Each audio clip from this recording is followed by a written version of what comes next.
Hello बच्चों, let's read the question. The question says after reading this chapter, इस पूरे chapter को पढ़ने के बाद three students Drew different conclusion. तीन बच्चे हैं और तीनों ने अलग अलग कंक्लूजन निकाले, अलग अलग कंक्लूजन पर आ गए। Which of these do you agree with and why? इनमें से आप किस बच्चे के साथ एग्री करते हैं, सहमत हैं और क्यों सहमत हैं?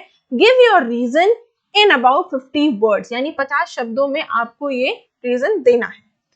तो थॉमन कह रहा है power sharing is necessary only in the societies which have religious, linguistic और एथनिक डिविजन्स। तो इस बच्चे का कहना ये है कि पावर शेयरिंग जरूरी कहाँ है? सोसाइटी में जरूरी है जहां पर रिलीजियस या लिंग्विस्टिक या एथनिक डिविजन्स हो, ऐसी जगहों पे पावर शेयरिंग होनी चाहिए।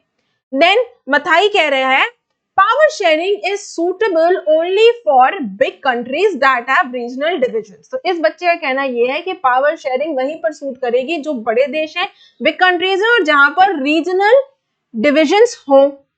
तीसरा बच्चा है यूसुफ, वो कह रहा है every society needs some form of power sharing. Yusuf का कहना यह है कि सोसाइटी यानी कंट्री, हर कंट्री को पावर शेयरिंग की जरूरत है, पावर शेयरिंग होनी चाहिए even if it is small और does not have social divisions. चाहे वो सोसाइटी छोटी हो, बड़ी हो, चाहे उसमें सोशल डिविजन्स हो ना हो, पावर शेयरिंग होनी चाहिए।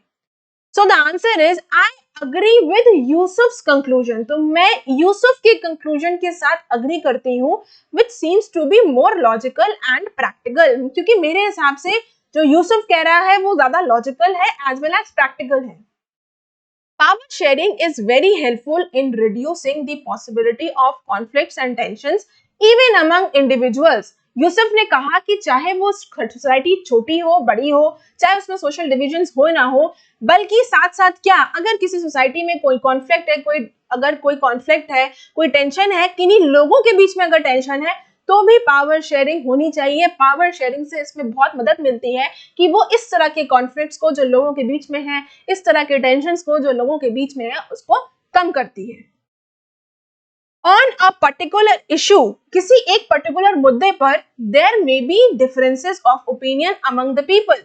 एक किसी पर्टिकुलर मुद्दे पर हो सकता है कई लोगों की अलग अलग राय होगी, अलग अलग व्यूज होंगे, अलग अलग ओपिनियंस होंगे, लेकिन but they can be resolved through the divisions of power। लेकिन इस तरह के प्रॉब्लम्स को, इस तरह के कॉन्फ्लिक्ट्स को, ओपिनियंस को किस तरह सुलझाया जा सकता है? by the division of powers। thus इसलिए the size of the society, कि सोसाइटी का साइज क्या है, बड़ी है, छोटी है, और the existence of social divisions, कि सोशल डिविजन्स है कि नहीं है, are not the precondition of power sharing। यानी सोसाइटी का साइज क्या है, क्या सोसाइटी में सोशल डिविजन्स है कि नहीं, ये कोई प्री कंडीशंस नहीं है पावर शेयरिंग की। So I hope you understood the question as well as the answer. Best of luck.